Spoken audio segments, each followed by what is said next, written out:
নমস্কার বন্ধুরা, Monica's food খাজানাতে সবাইকে স্বাগত। আজ আপনাদের জন্য নিয়ে এসেছি খুবই সহজ ও টেস্টি একটি নাস্তা রেসিপি, যা আপনারা বিকেলে চায়ের সাথে স্ন্যাক্স হিসেবে খেতে পারেন ও বাচ্চাদের স্কুলের টিফিনেও দিতে পারেন। ভিডিওটি স্কিপ না করে শেষ পর্যন্ত দেখুন। আশা করছি আজকের রেসিপি সবার খুব ভালো লাগবে। এই রেসিপির জন্য নিয়েছি 1 কাপ চিড়ে। চিড়েগুলো ভালো করে ছেলে নেব। চিড়ের মধ্যে অনেক ধরনের ডাস্ট থাকে, ছেলে নিলে চিড়েগুলো পরিষ্কার হয়ে যাবে।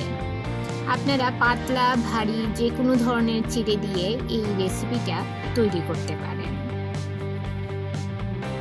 এবারে একটা মিক্সি জারে চিড়েগুলো গুঁড়ো করে নেব।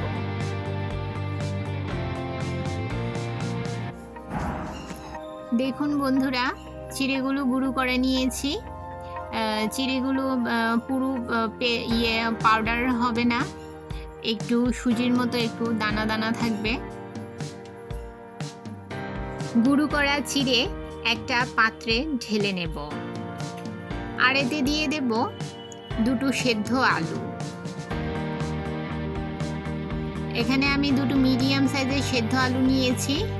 আলুগুলো একটা গ্রেটারের সাহায্যে গ্রেট করে দিয়ে দেব। আপনারা চাইলে আলুগুলো ম্যাশ করেও দিতে পারেন। আমার চ্যানেলে নতুন বন্ধু হয়ে থাকলে চ্যানেলটি সাবস্ক্রাইব করে পাশে থাকা বেল আইকনটি প্রেস করে রাখুন, আর নোটিফিকেশন অল করে রাখুন, যাতে যখনই আমি কোনো ভিডিও আপলোড করি তা যেন সবার প্রথম পৌঁছে যায় আপনাদের কাছে। দেখুন, আলু গ্রেট করে নিয়েছি। এবারে সুজি আর আলু এক সাইডে রেখে দিয়ে নিয়ে নিলাম চানার ডাল বা ছোলার ডাল। আমি এখানে 1/2 কাপ ছোলার ডাল 2 থেকে 3 ঘন্টা জলে ভিজিয়ে রেখেছিলাম। এবারে এই ছোলার ডালটাকে আমি পেস্ট করে নেব। আপনারা ছোলার ডালের বদলে বেসনও দিতে পারেন। বেসন দিলেও এই নাস্তাটা খুবই মুচমুচে হবে, তবে ছোলার ডাল দিলে এর টেস্টটা অনেকটাই বেড়ে যায়। এর জন্য আমি ছোলার ডাল নিয়ে নিলাম, আর এতে দিয়ে দিলাম 3টে কাঁচা লঙ্কা ও 1/2 ইঞ্চি পরিমাণ আদার টুকরো। এবারে শুকনো অবস্থায় এর একটা পেস্ট তৈরি করে নেব। দেখুন বন্ধুরা, কতটা শুকনো পেস্ট তৈরি হয়েছে।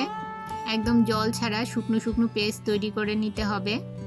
চিড়ের গুঁড়ো ও আলুর সাথে নিয়ে নিলাম পেস্ট করে রাখা ডাল বাটা। ডাল বাটা দিলে এই নাস্তাটা খুবই টেস্টি হয় আর খুবই মুচমুচে হয়। এবারে এতে দিয়ে দিলাম 1/2 চামচ হলুদ গুঁড়ো, 1/2 চামচ লাল লঙ্কার গুঁড়ো, 1/2 চামচ ধনে গুঁড়ো, 1 চামচ ভাজা জিরে গুঁড়ো। একটু চটপটা হওয়ার জন্য দিয়ে দিলাম 1 চামচ চাট মশলা, 1/2 চামচ দিয়ে দিলাম চিলি ফ্লেক্স। আপনারা চিলি ফ্লেক্সের বদলে কাঁচা লঙ্কাও ব্যবহার করতে পারেন। আর দিয়ে দিলাম 1/2 চামচ মিষ্টি জিরা বা মৌরি, আর দিয়ে দিলাম সামান্য ধনেপাতা কুচি ও স্বাদমতো নুন। সমস্ত উপকরণগুলো হাতের সাহায্যে খুব ভালো করে মেখে নেব। বন্ধুরা, আমার চ্যানেলের রেসিপিগুলো যদি আপনাদের ভালো লেগে থাকে তাহলে লাইক, কমেন্ট ও সাবস্ক্রাইব করে আমার পাশে থাকবেন। আর সঙ্গে যে হাইপ বাটনটা রয়েছে, হাইপ বাটনটা প্রেস করে দেবেন। এতে করে আমার এই ভিডিও আরও বহু লোক দেখার সুযোগ পাবে। এই যে দেখুন, মিশ্রণটা মাখতে মাখতে আমি একটা ডোয়ের মতো তৈরি করে নিয়েছি। এবারে হাতে সামান্য তেল মেখে নিয়ে ডো থেকে অল্প অল্প করে মিশ্রণ নিয়ে গোল গোল করে টিক্কার শেপে গড়ে নেব। আপনারা আপনাদের পছন্দ মতো যে কোনো শেপে তৈরি করতে পারেন। আমি এভাবে সমস্ত টিক্কাগুলো তৈরি করে নিয়েছি।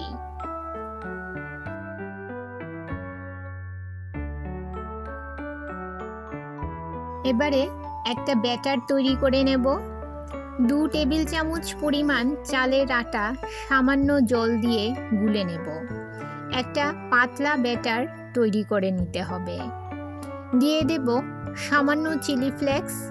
আপনাদের হাতের কাছে যদি ধনেপাতা থাকে আপনারা ধনেপাতা কুচিও দিতে পারেন।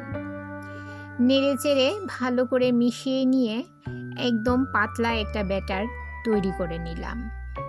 এবারে একটা করে টিক্কা ব্যাটারে ডুবিয়ে তেলে ভেজে নেব।